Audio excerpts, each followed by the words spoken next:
Hello everyone, Dreed here. Welcome back to another video here on the YouTube. In this video, I'm gonna do a little Deceive Inc tutorial. I've had a lot of people come to my stream and ask me for advice on how to play the game, and figured I'd just make a quick little video that goes over how to play Deceive. So with Deceive Inc, it is best way to describe it, it's like an FPS extraction mini BR. There's a lot of stealth involved because you get to play as a spy. There are 11 different spies or agents to choose from. All of them have a different weapon. They all have different expertises, different passives. Like Ace here, who's one of my favorites. She's a sniper. Hans has shotguns. Yumi has a slingshot. And also, every agent has field upgrades, which are basically your perks. Right now, there are currently 9 different perks to choose from, and they are called field upgrades, and there's 5 different slots, right? So on my gold slot, I have my HP chip, right? But if I wanted to, if I didn't feel like I needed it on my gold slot, I could change that and put it on the gray slot. So you have your gray field upgrade. That's gonna be the easiest one you can find, and then it goes up from there. It goes green, blue, purple, and gold. Again, gray's the easiest, and gold is the hardest field upgrade to find. And lastly, every agent can choose from 2 gadgets to bring in. There's a couple different gadgets that fit different play styles. There's traps, you got defensive gadgets, you have your deception ones. There's a hollow mimic where you can basically be a prop. It's pretty cool. And then you have your recon ones, which you have your drone. If anybody's played Apex and if you've played crypto on there, it's a little similar to that. Also, a few other things I want to mention before we get into a match. Every agent has mastery levels, and that is how you unlock your weapons, your expertises, your passives. You have to level up their mastery levels. There's 10 of them. Once you get to level 10, you get a mastery cosmetic. But again, as you like level them up, you'll unlock like a different weapon mod, different expertise, different passive. And then there's something that goes beyond the mastery system. Those are echelon levels, which if you've played something like Dead by Daylight, it's basically your prestige levels. Just to give you a little bit more progression in the game. And every level that you get, you actually get 20 bonds, which is the premium currency, basically like Orc cells from Dead by Daylight that you can use in the shop to buy different cosmetics. Lastly here, we have our dossiers. We have all the different NPCs that are in the game. You have your civilians, your staff members, your guards, technicians, elite guards, and your VIPs. Now, every map will have 1 VIP, except for Silver Reef, you have 2. You have Angelfish and Starland. They're twins. So there's Angelfish has blonde hair, Starland is a brunette. So you'll have 2 VIPs on that map, but every other map has 1. So if you're playing and you see 2 yachties next to each other, odds are one of them is a player. But every NPC has a certain like role that they do play. Like here's your staff members, Carlos and Wendy. To get into a staff room, you have to be a staff member or above, a guard or elite guard or the VIP. If you go into a staff room as a civilian, you're gonna get scolded, you're gonna lose your cover, you're gonna, you know, alert the guards, it could draw attention to you. So you don't want to do that. And it's the same, like if you try to go into a guard room, but you're Carlos or Wendy, you're only a staff member, you'll get scolded. And then it's the same, like later on, if you try and get into a technician room, a purple room, as just a guard, you'll get scolded. So you want to make sure you have the appropriate disguise to get into the rooms that you're trying to get into. But I think that's just about everything. Let's get into a match so I can explain a little bit more on how to play Deceive Inc. Before we get into the video, I do want to say I stream most days over on Twitch. The links for all my socials are in the description down below. And with that being said, let's get into the video. All right, I do want to mention when you load into a pregame lobby, you will see the map that you're on, which will show up right here. Show you the map and again the VIP that's associated with the map. Then you have everybody else that loaded into that lobby with you here in the pregame lobby. It's kind of like Overwatch-esque, sort of. It's pretty cool though. You can like, hold on. You can go to the training area over here, or shooting range, and practice firing your weapons, aiming, seeing how much damage they do. You'll see like the body shots will do less damage than the headshots, as they should. You can test that with every single weapon. Yeah, for this lobby, I am going to use the base Squire loadout, which is weapon 1, E1, and his first passive. Just to give you guys an idea of what this kit does. I always recommend this kit to new players. Squire is probably the best agent to use if you're new to the game. His first expertise helps you learn the game a lot on where everything spawns. If you've ever played Dead by Daylight and you know the perk Windows of Opportunity, which helps you learn where all the pallets and windows are, this perk, or his expertise, is a little similar. It'll highlight stuff in your area, whether it's like ammo, safe, a key, food. I think it does food, yeah. It'll highlight just about everything around you. It's really helpful for learning the game. But now when you load in, you spawn in as a civilian. I don't recommend doing what I just did right away. I do recommend when you're learning the game, you want to walk in a straight line as much as possible. You don't want to move if you're on keyboard and mouse. You don't want to move with A and D too much. If you do, you want to turn your camera. Let's say I'm like walking this way and I'm moving to the left. You want to like turn your camera like that. If you're pressing A, like you want to like go in a natural, like as natural a straight line as possible. You don't want to like zigzag too much, because that is it's a dead giveaway that you are a player. We hear a scrambler. Don't see that too much. I feel so good. Let me go to the let me grab a staff disguise and we'll go into the staff room. Also, I just noticed I forgot to change my field upgrades back. I always run gold HP. So this will be interesting.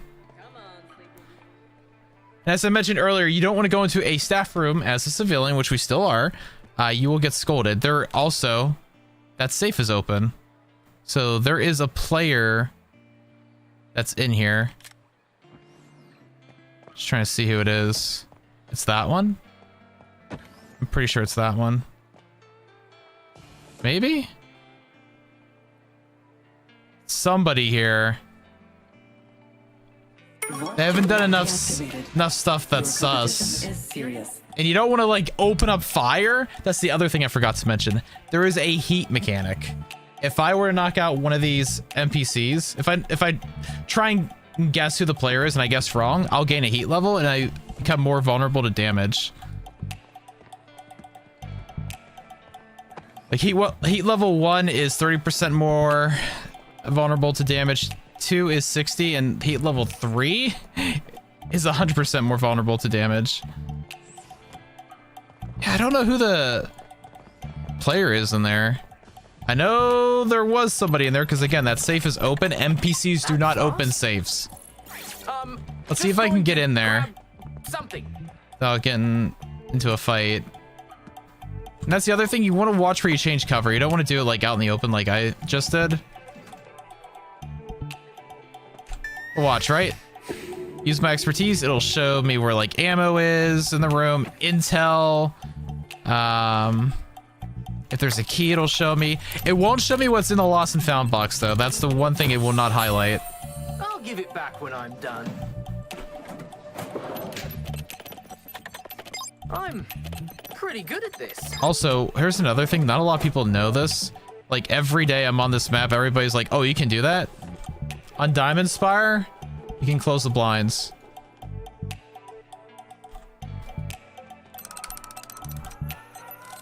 If somebody sees you do it, they'll know you're a player, but I like to do it no matter what. That way I can like loot inside the room without people seeing me like moving around like sus or anything. All right, I think right now we'll go up to A. Vault terminal deactivated by rivals. Oh, so that is the other thing I forgot to mention. So your objective for the game, there are 3 vault terminals that you have to deactivate, right? And you see where the there's different waypoints. You got A, B, C, D, and E. So there's 5 possible locations they will spawn at, but they'll only spawn at 3. But everybody has the same objective. So if another player deactivates it, it deactivates for you. If you deactivate a vault terminal, it'll deactivate for everybody, right? So once all 3 are deactivated, there is a vault that will open up. You see that door over there? That is one of the entrance ways to the vault. You have to go in there, steal a briefcase, and extract with it. And everybody, again, has the same objective. So everybody's going to want to try and grab the briefcase first. If somebody else grabs it before you do, you have to try and stop them. If you have it, all the other players are going to try and stop you from extracting. That's why it's like a mini BR extraction shooter. All right, I kind of like took a risk there, but I really wanted to get into this room. I think it's looted, but we'll check. It's saying there's a safe there. Well, this is fine. They can grab the briefcase first. I want to see what's in here. Ooh. Okay, I wasn't sure if that was a player or not. Oh, hell. Making a lot of noise. As you can see at the top of the screen, too, by the compass, it'll say, like, what room you're in. This is a technician room.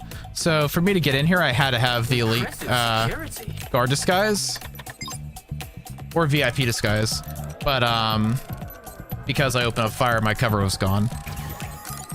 Yeah, we are not going to be able to grab this briefcase first. I do not think.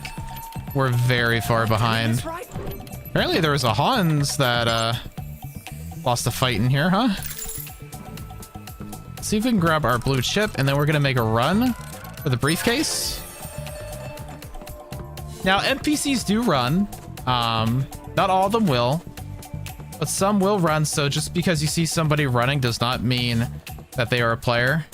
They could be a player, but it doesn't mean they are a player. Now, if you see somebody jump, that's a player. NPCs don't jump. Although I've seen them, like, after they are sitting down, sometimes when they go to stand up, it flings them up in the air. So keep an eye out for that.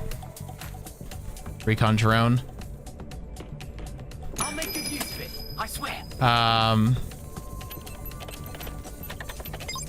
But yeah, NPCs don't jump over railings like that.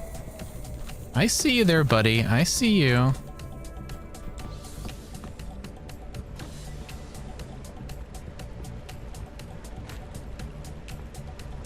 Okay, nobody's in the room yet. You can see the green lights there. You can see them from the inside and the outside of the briefcase room. If it turns red, that means there's a player in there. Also, there's the gold key card. The gold key card, if you don't find it in a lost and found box, there's only one that will spawn on the map, and it can spawn anywhere in the vault room. Like, it can spawn over here, it can spawn outside, like in the guard section. Okay, there is a player in here. We need to fight them real quick. Sorry. Okay. So sorry. So sorry. But I might. Let's grab the briefcase.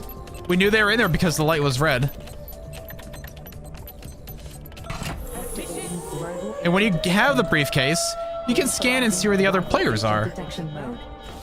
But it will use up the intel that you gather. And that is another thing I forgot to mention earlier, is that you need to gather intel.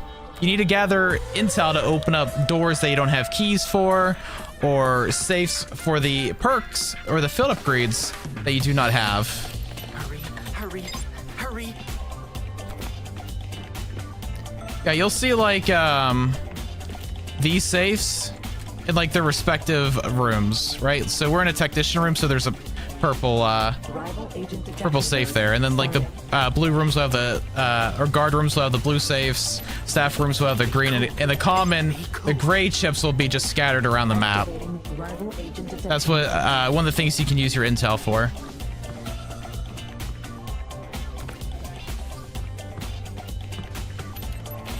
Again, you can when you have the briefcase, you can scan, see where the other players are by holding Q. I like to just tap just to get like a general idea of where they are, just to get like a quick look, because the longer you hold Q, you'll just continually drain your intel, and I don't want to lose too much intel at once. We see where they're at. One is definitely an ace. I can tell by their aura. Rival agent detection mode. Gonna push with the shield. I'll leave this right here. Oh, nice shot. Oh no. Oh no. Oh no. No. Oh my goodness. All right, here's the plan. We're just gonna run through the briefcase room because they are chasing us. Initializing rival agent detection mode. We have the gold key, so we have that advantage for us, right? Now, the one perk I have, which I find to be the best perk in the game, is social battery. Agent detection mode. And as long as you're performing a social action, such as sitting down, it heals you over time. So that's what we're gonna do right now. We're just gonna heal back to full. Also, another thing I do want to mention, when you have the briefcase, you see the briefcase icon at the bottom. You see that meter that's slowly filling. When that meter fills, it sends out that ping. That way the other players know where I'm at, right? Watch, there's a ping that's saying where I'm at. When I'm walking or just sitting still like that, the meter fills slower. But when I run like this, look how quickly it fills up. So you can use that as a way to like mind game. Like, let me send out another ping. Watch. And we're gonna cut back through the other door. Briefcase room door. Rival agent detection mode engaged. Not that we really need a mind game. I don't think we do.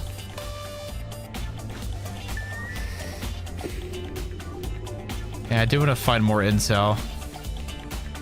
There's a lot back in that room. Heck. Activating rival agent detection mode. Wait. Oh, there's another one? Rival agent detection mode. I didn't know. I thought the cab was the last one. Okay. All right, let's wrap this game up.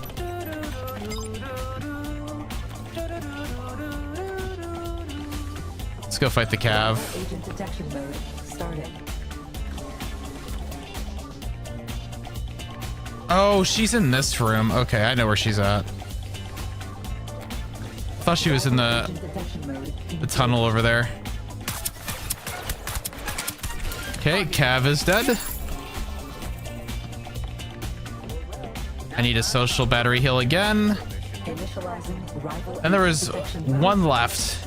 Now, hopefully I can end this within the next few seconds here, because when you eliminate all the remaining players when you have the briefcase, you'll hear the sound for the vehicle to extract that will tell you, hey, everybody else is dead, you're good, you win the match. Let's see if I can win this real quick.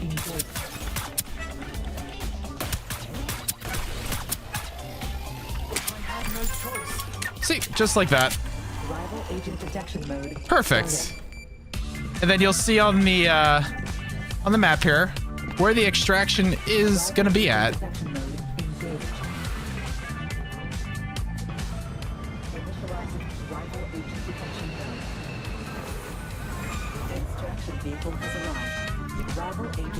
That's a GG.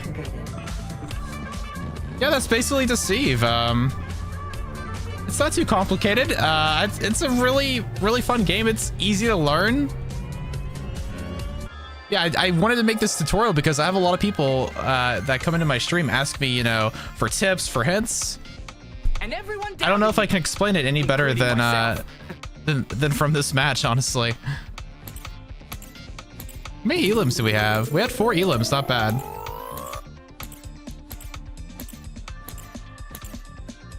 Awesome. All right, guys, that is going to do it for this little Deceive Inc. tutorial video. I hope I was able to help you guys understand the game a little bit more. If there's anything that I might have missed, feel free to ask it in the comments down below. Yeah, if this video did help you at all, help you learn Deceive in any way, be sure to hit that like button. And if you guys want to keep up to date with everything I do on here on YouTube, be sure to subscribe to the channel. If you guys want to check out everything else that I do, all the links for my socials are down below in the description. I do stream just about every day over on Twitch. If you guys want to, be sure to check me out on there. Yeah, that'll do it for me. I am Dreed. Thank you guys so much for watching.